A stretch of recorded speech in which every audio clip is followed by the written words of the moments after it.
What does it take to make workshops work? And how can we facilitate collaboration that sticks and leads to results?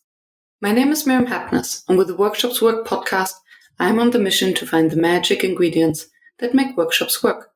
Today with me on the show is Michael Hamman, and we speak about sensemaking and the complexity within this apparently simple task.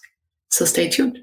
And by the way, if you don't have pen and paper at hand to take your own notes, scroll down to the show notes to download my free one-page summary. And now, lean back and be inspired. Michael, welcome to the show. Hello, Miriam. Good to see you. Yes. Looking forward to being in a conversation with you. Yeah, me too. Yeah. And I always start with the same question. When did you start calling yourself a facilitator? And actually, do you? Yeah, that's an interesting question because I do. And I was trained in facilitation, but I don't usually think of myself as a facilitator. I tend to think of myself more as a teacher, but it may be there's a lot of brainwashing sometimes among the professional facilitation crowd, if I may say so, the notion that as a facilitator, one should remain neutral. And when I'm working with groups, I'm not very good at working with groups whereby I am, neutral. I actually prefer to work with groups in which I have something to say and have something to offer.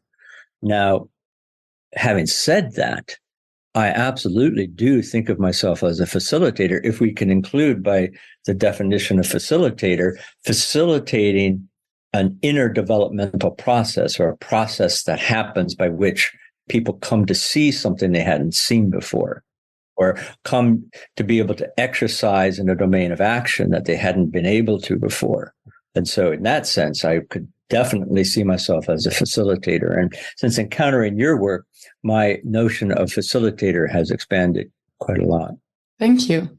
And it sounds like facilitator as an enabler. And suddenly, while listening to you, I was wondering whether facilitation or being a facilitator is then rather a mindset. So why being a teacher? How can you come in as a facilitator with a facilitating mindset? Yeah. A way to empower the group. Yeah. So so I'm hearing you point to a different orientation and if I can just take a moment to build off of that as a facilitator, with a facilitative mindset, as a teacher, I'm working with what's in the room. Mm.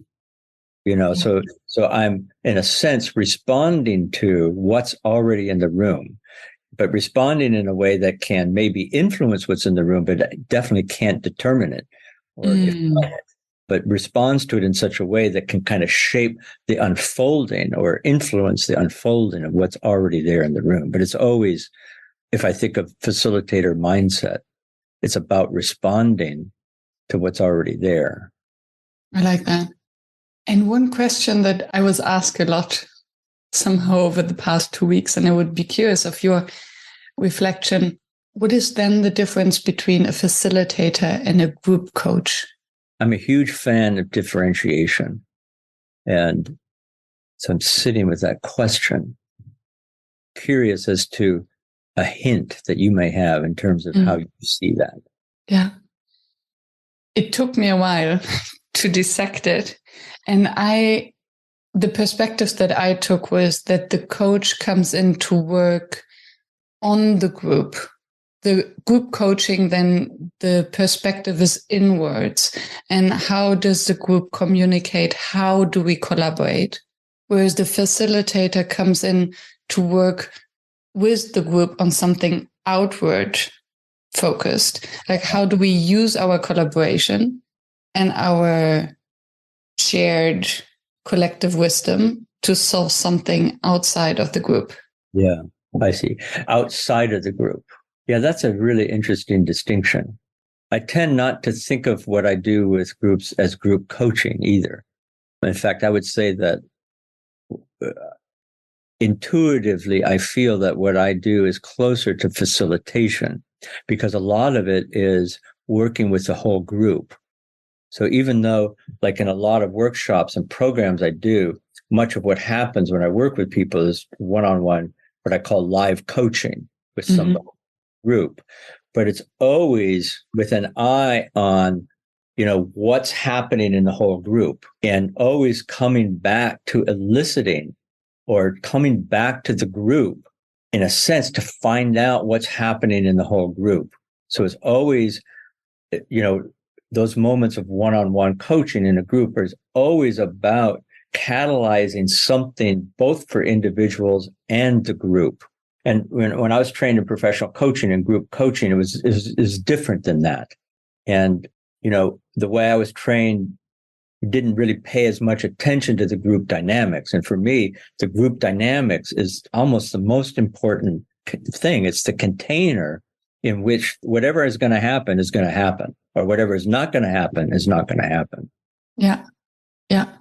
It's as if in the group coaching, the focus is on who are we as a group? Mm-hmm. And the facilitation is how do we work as a group? Yes. Or what do we do as a group? Yeah. Yeah. Yeah. No, I think that's really interesting. I mean, these questions are putting me into places of my own kind of reflection that I don't often go to or don't regularly go to. And so for instance, if I'm working with a leadership team, I tend not to do training with leadership teams. I tend to start with what's already there. Like, what is it that you're challenged with as a team? What's the challenge? And then start with what's immediately here in this moment. And it's always about how can they perform better as a team, as a leadership team, and how can they be better leaders, to use a somewhat shorthand for something. How can they be the kinds of leaders that, their organizations need, for instance. And is this then different? Because you said you would not come in as a trainer or a teacher to a leadership team. Is it because of their seniority and to honor their expertise, experience, as opposed to yours? Or is it because it's what they need? They don't need more knowledge or more input because they get so much input already every day. What they need is time to reflect on how to actually digest that. Yeah. Yeah. I would say it's really both of those. I feel vaguely presumptuous, to go in as though I can tell them how to go about their business. Mm-hmm. It's a bit presumptuous. Whereas I could go in and tell them, I'm going to facilitate with you a process by which you uncover what it is that's getting in the way of your effectiveness, both as individual leaders and as a leadership team, to kind of unconceal that, the unconcealing of which makes it possible to, operate differently. So I can say that I can do that. Like one domain which I have some degree of expertise is doing that. And I would presume that that's not their area of expertise. Yeah. So it's like, it's interesting. So as a teacher, trainer, you come in to bridge a knowledge or skill gap with your expertise. Whereas when you come in as a facilitator, you're bridging that gap with the expertise or whatever is in the room. Oh, yeah. I'm really loving the way that you are distinguishing the term facilitator as opposed to defining it. Distinguishing it, like distinguishing something means to kind of like bring it forward for examination, to look at, to discover oneself in it, as opposed to understanding the meaning. So I'm like, as this conversation unfolds, what's happening for me is an unfolding of a very different understanding of what it is to be a facilitator, or what it is to facilitate in relation to my own work, what I do in my work. So it's not like an abstract understanding. It's like I'm discovering aspects of myself and how I operate, and what I do and what I'm up to that I wasn't quite aware of before. Thank you for reflecting on that. Yeah. And funny enough, this makes me then realize that this is maybe then again the opposition between a facilitated reflection and an educational reflection, where the educator trainer would come in and come with a definition. What is facilitation? What is coaching? What is training? And the facilitator dissects and examines and tries to, play with what's here. Yeah. And allow the thing to be, somewhat undefined. Mm-hmm. You didn't come in and say, this is how I define facilitation. You have facilitated a conversation in which over the course of the conversation, a greater sense of what we might mean by facilitation emerges from, our conversation itself, not from like an outside definition or some, kind of thing like that. Thank you. What a nice meta conversation. Yeah, I guess so. From the meta to the meta. Beautiful. What makes a good facilitator for you? Let's just go a little bit further that route. I suspect that it has to do with what it is we're doing. Like, what's the task? And so one thing that comes immediately to mind is that maybe a facilitator that strikes me as a good facilitator, I'm not quite sure how often I might use that word, but is one around whom not all of the questions get answered necessarily. Can you elaborate on that? Well, even in a situation where we're here to get some kind of work done, I often feel that if we're too focused on getting the work done, then there's not enough space for us to reflect on how we're getting the work done and how we're deciding what work needs to get done. So when we go into something as though we have full knowledge of what we're doing and what we should do, if there's no doubt in it, then for me, that seems it's potentially a recipe for, blind alleys, for blind action that is, uninformed by the nature of its own sense making, if you will. And my experience in working in organizations over all these years, that oftentimes it's what people are most certain is true that gets them into trouble. Than that about which they don't know or they're uncertain. Because in today's world, we can't really be totally certain. So coming back to that comment about the facilitator leaving something, can't remember exactly what I said, but leaving something sort of not fully understood or not fully, grasped. Some questions unanswered. Some questions unanswered. Yeah. Some questions unanswered. And it doesn't mean that we're immobilized. So I wouldn't suggest that, a good facilitator leaves a group immobilized, unable to act. So we need to come out of whatever it is we're doing as a group in action. But the question is what's the nature of that action and what's the relationship between our intention and our actual impact?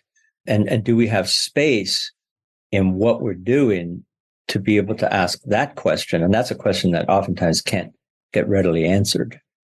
Beautiful. What I hear is actually the empowerment to sit with the question without having the pressure to answer it. It's almost as holding space for feeling more comfortable with uncertainty. Yeah. And I think that's, especially for leadership teams, that's the biggest struggle, to sit with uncertainty. Yeah, that's great. And also to sit with anxiety. Oftentimes, and again, this is a fine line that I often grapple with myself. How much, how much do I leave people kind of in the darkness of being in the question, and how much do I leave them feeling like they're in action, like they feeling empowered by their ability to be in action. But I find, like, especially with leadership teams, there's so much anxiety. It's such for most people, it's such an angst-provoking place and an angst-provoking environment. And to be, so coming back to your earlier question, what makes a good facilitator, I would say precisely to your point, one who can stand in the face of uncertainty and other people's anxiety, because psychologically what happens is their anxiety becomes my anxiety. And particularly those of us who are highly sensitive, we can kind of get to a point almost of freaking out with anxiety. And so our ability to hold the feelings, be a container for what's there in the room, mindfully be able to respond to that or in a way that is, skillful, and maybe that allows some of that to go back to them. Yeah. Interesting. What I haven't realized until you just said it is the ability of a facilitator to make space for emotions, especially these strong emotions like anxiety, without them affecting the group. Yes. Yeah, that's right. Yeah. Right. So I noticed that one of the ways that I can be of service to a group is just to simply be a receptacle for the excess energy of that anxiety. I mean, it's appropriate that they own and hold at least some of it, but I can hold some of the excess of it. Yes. And I wonder, how come that some emotions are contagious, or usually, as you said, emotions are contagious. And I think we know it from our role as a facilitator. When we come in and we feel anxious or overwhelmed or stressed, it will spill over to the group. Or if we feel impatient, same thing for leaders. If they feel anxious, uncertain, it will spill over to their teams. And there we are in a workshop context. Yeah. And suddenly emotions do not spill over to the group. Mm-hmm. What's different? How do we do that? Well, it's a really interesting question, because it also, that question invites me to wonder, like, sometimes we want the emotions there. Sometimes they're there, but they're suppressed. And, I don't know if that's addressing your questions, but sometimes they're there and they're suppressed. And sometimes just like being a mirror, so I often think of facilitation as being a mirror that, people aren't used to having in front of them. Have you ever done mirror work in your leadership development? Like where you get in front of a mirror and talk or do something, or like, it's really interesting to do mirror work. In some of my advanced programs, I have people do mirror work where they actually speak a vision. Like they prepare a vision statement and they speak it in front of a mirror, and they do it many, many, many times in a row until they can get to the point where they can first be with their profound embarrassment and then get to the other side of that and be with their profound beauty. And it's a little bit like that with leadership teams, like to hold a mirror long enough so that they can get past the embarrassment of seeing themselves, because they have to see themselves at some point. Because to see themselves, to see their organization, they have to see themselves. To see the organization, they have to see themselves. Beautiful. What I hear is that, and that's actually beautiful because it's so counterintuitive, that it's about the suppressed emotions that will infect the group and spill over. So all anxiety, uncertainty, anger that is not voiced will kind of silently impact everyone. Yeah. In contrast, everything that is voiced will be contained and thereby not spill over. Yeah. Presuming that the expression of those emotions is done in an environment that can, for lack of a better word, manage it. It's kind of like polluted water that goes, and then I, as a facilitator, am a kind of filtration system that allows that to come back to them. And then it comes back into me. And then over the process of time, it gets kind of filtered. But it doesn't get necessarily diluted. It's just the unclean aspects of it get kind of cleaned up in the process. And so by feeding back, for instance, I'm noticing, this feeling, or I'm noticing this mood in the room, for instance, right now. And here's what I make up about how I might interpret that mood. who else has, an interpretation, or what is it that you would say about that mood? And so it's a way of conversational filtration. It's a way of processing all of that stuff. So exactly to your point, that because without that, they are totally polluting the whole organization. I mean, which is the point you just now made, that, to the degree that these feelings are not acknowledged, that they're not in some way intelligently processed, which I don't really like the word process, but then it becomes a kind of a poisonous gas, that emits itself throughout the whole organization. And people, don't know what the hell's going on, because we're typically not very sophisticated about these sorts of things. Yeah. It's as if there are two steps in the process. One is slowing down. So taking time to voice the emotions, the feelings, and not in a responsive way, but everyone just voicing it. And the other is to bring it on a meta level.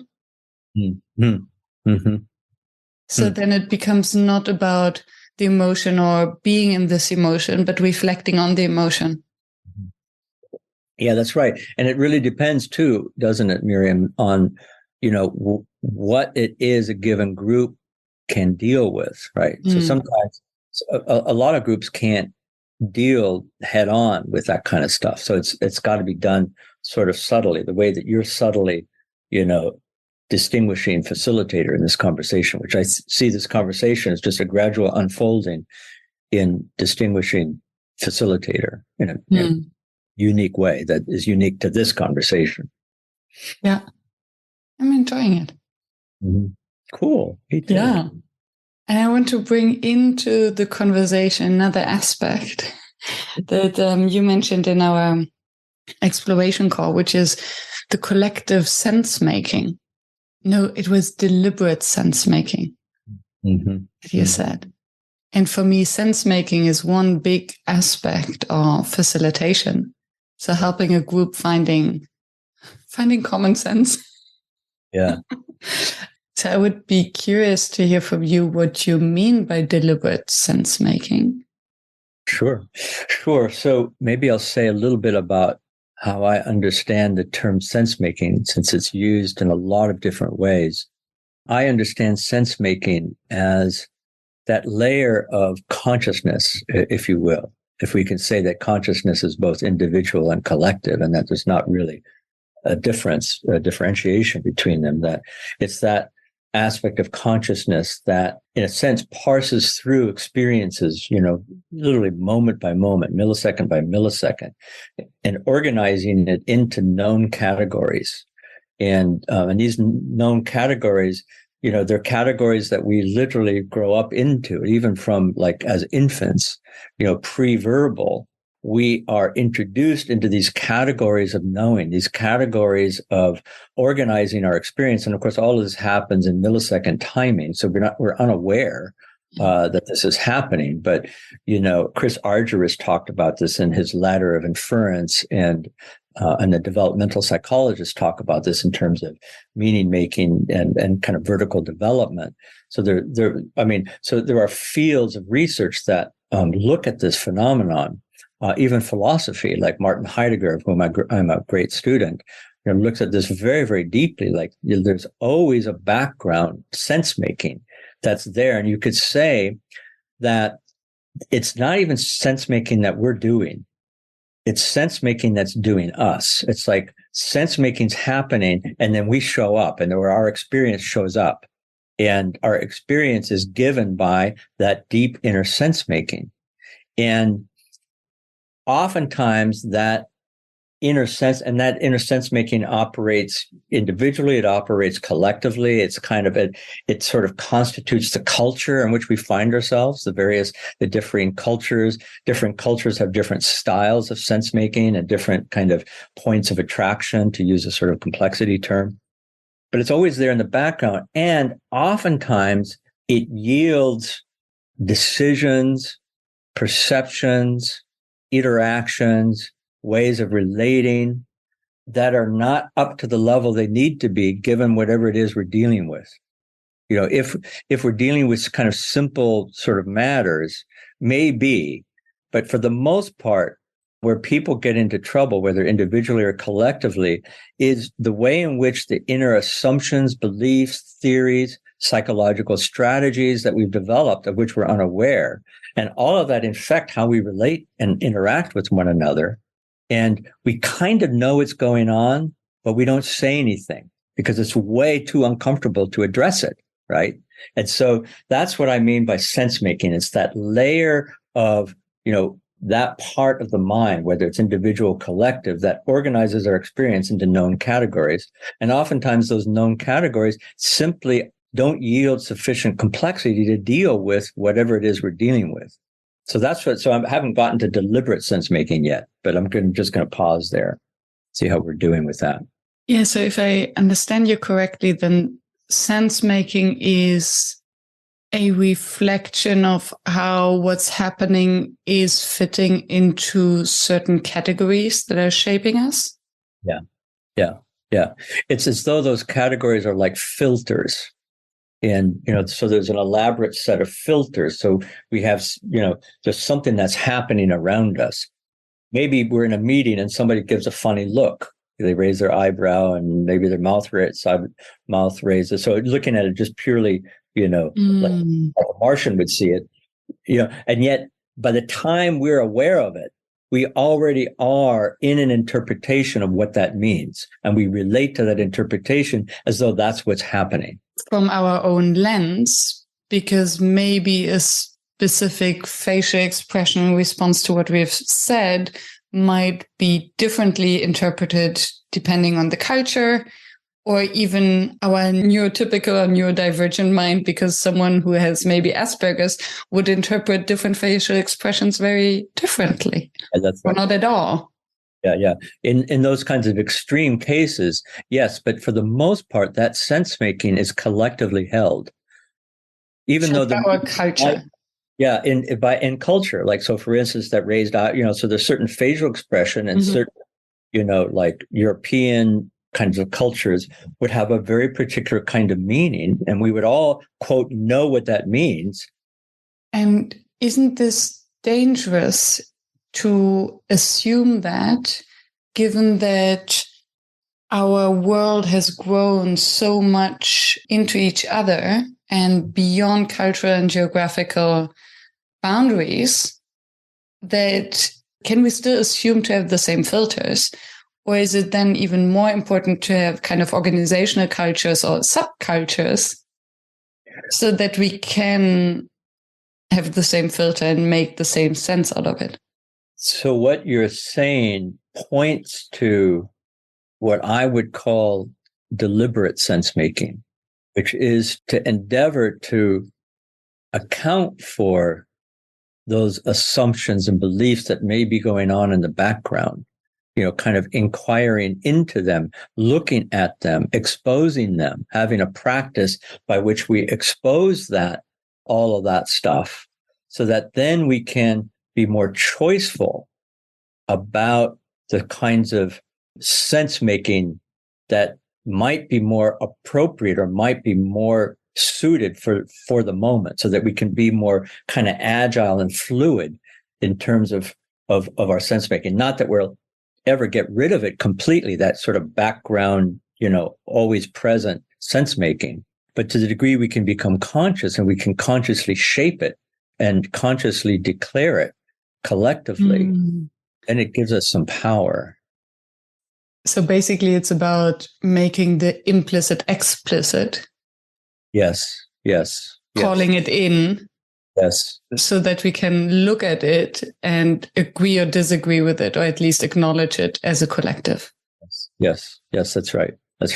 And so it can be really surprising for people when they notice, what assumption is underlying a given belief about something, what does it mean when somebody raises their eyebrow and their mouth goes up? It must mean something. And oftentimes it does, but it doesn't necessarily. And so we can we can ask about it. So I notice a certain expression, and what I make up about what I observed is this. How do you see it? So there's certain very explicit conversational practices that when we engage in them, not only does it make it possible for us to check in with reality, the other person might say, that's not at all what I intended. I had something stuck in my tooth and I was trying to get it out, or whatever, some silly explanation. But what it also does, Miriam, is it begins to, if you make this as a practice, these simple conversational practices, if you make them as a practice, it has the effect of shifting the culture. It has the effect of shifting our ability to be attentive to that which is, essentially defining how we see things, so that we can then see things perhaps more clearly. Yes, and also distinguish between what is the common sense and what is the sense we are giving. Because I'm thinking of situations where someone would roll their eyes or raise their eyebrows, which, depending on our own state of mind, we make it a thing or we don't. So, for instance, if I'm in doubt of myself, if I wonder whether whatever I said was actually smart, maybe it was stupid. So if I have these doubts and then I look at you lifting your eyebrows and looking at me, I'm like, ooh, this must be a judgment against whatever I said. Whereas if I'm confident, I might interpret it in a different way. That's right. So you're right. So you're pointing to a whole other kind of aspect of this thing that I'm calling sensemaking, which is, what is it? Is a funny term. What is it that I'm a clearing for? Like if I go into a situation feeling full of self-doubt, then what's going to happen around me, what I'm going to notice, what I'm going to pay attention to, what I'm going to respond to are things that are colored by that feeling of self-doubt. And that gets amplified by the fact that if I'm in a group with other people, I may not be the only one who's in that space, who's got that going on. We all have something going on. We all have some sort of mood or some sort of concern that we have. A concern, am I good enough? A concern, am I smart enough? Concern, am I too loud? Am I too brash? Do I talk too much? Do I talk too little? All these concerns that we come into. And so it's not like we're a clean slate and things happen and we can perceive what's happening around us. Everything is through the filtration, all these filters, including the filter of my own mood, my own sense of myself, or my own sense of, am I okay?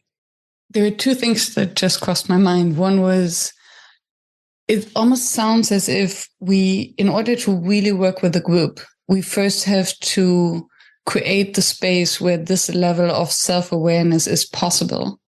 Because otherwise we'll, by definition, always run into these limitations that we are standing in our own way. Yeah. And that as a role of a facilitator, I think that's the biggest gift that we can give to a group. And I think I haven't even realized that I'm doing it myself. Yeah. That I very often speak to the group highlighting these inner dialogues and how I suffer from them, so that they can acknowledge that we all suffer from them. And then we have a more human conversation. Exactly. And to the degree that people are able to have that sort of conversation. So part of the skillfulness of a facilitator is to be able to engage these sorts of disclosive conversations, these deliberate sense-making conversations in a way that don't overwhelm people or don't, intimidate people, or, so it's always this, and this is part of the art, of course, of facilitation, is like sensing what's going on in the room, what's here, what's present, what move might I make right now? And, always being in a position to be responsible for that, wow, that landed flat, and being willing to let go of it or to acknowledge it or whatever, so it's, it is like this constant fluid dance. Mm. So how do you get a group to this deliberate sense, to this state of deliberate sense making, or that makes deliberate sense making possible? I think sometimes just by being a mirror I heard you say, this is what I heard you say. Is that what you meant? For instance. And when people hear back what they said, they have their own moment of standing outside of themselves for that brief moment. And so it's an invitation to, it's inviting people to stand outside of themselves just for a moment. But can you hear how that's not really, it's not like an intrusive sort of intervention. It's a pretty friendly intervention. Here's what I heard you say. Is that what you meant? Mm. So that could be like a very low grade approach, right? Yet a different approach could be maybe a bit more intrusive, might be, so, when you said that, what I made up is this. So that's a bit more. Now I am offering an interpretation, which is, and then I might say, how do others see it?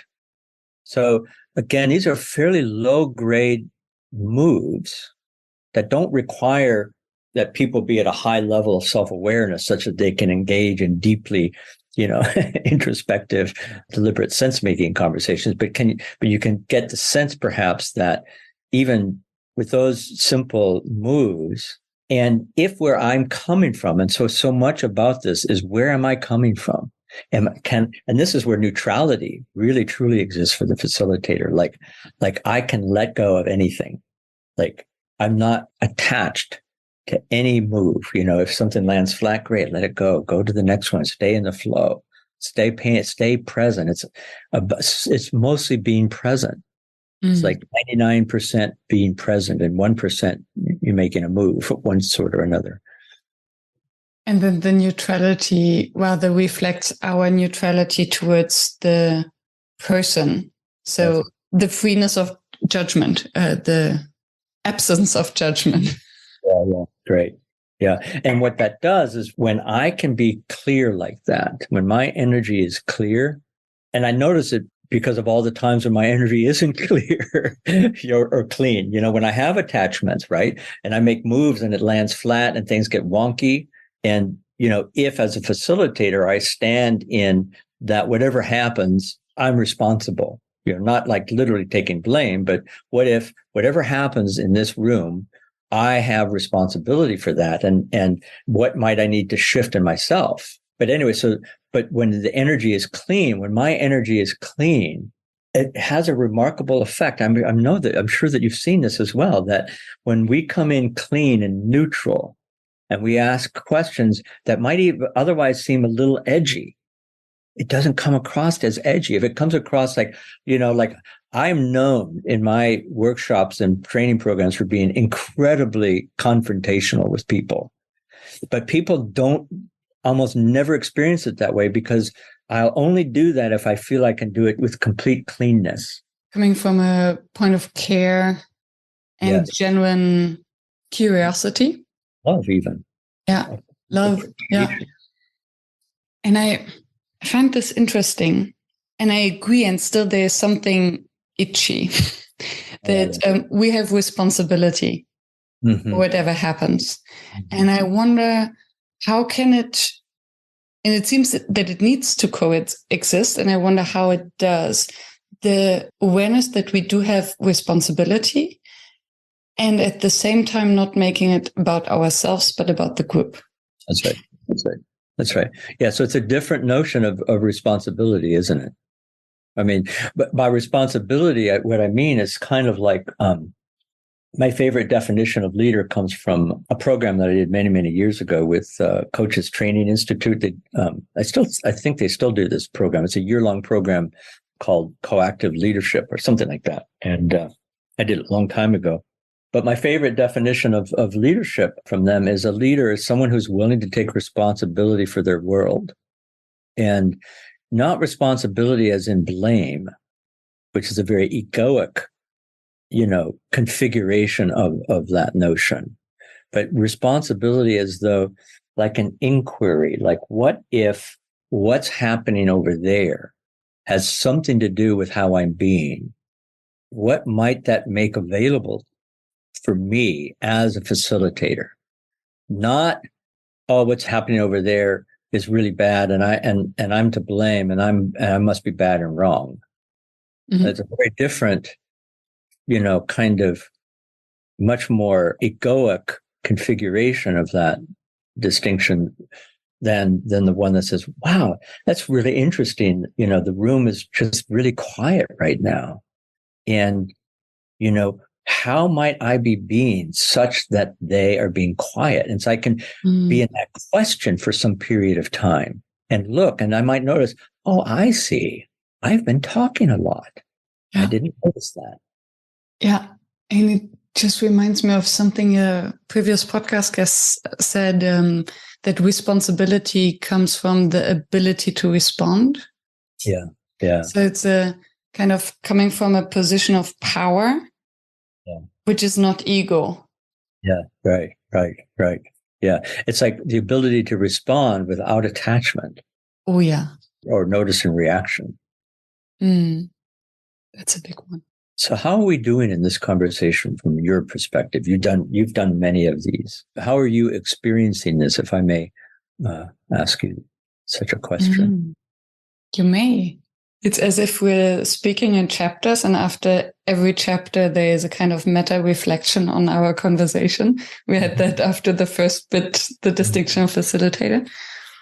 I like it because of just that.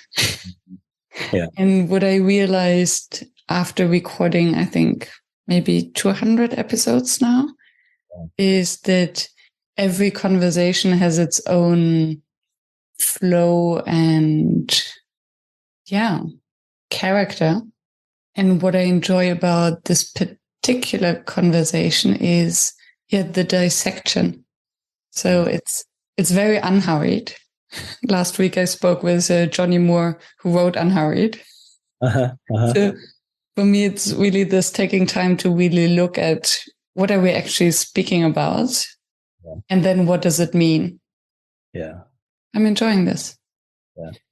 How about you?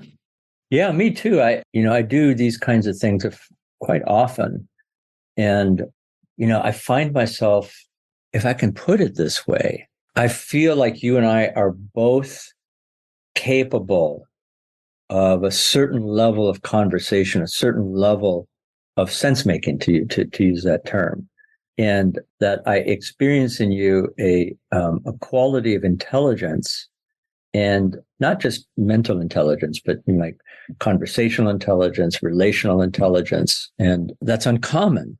And so I noticed that I feel slight butterflies in my stomach throughout this whole conversation, and I don't think it's nervousness. I think it's like activation of the daemon, like the creative source, which, it's often said that you can't, in terms of bodily sensations, it's hard to tell the difference between nervousness or anxiety and excitement, that kind of existential excitement. And so that's how I'm experiencing this.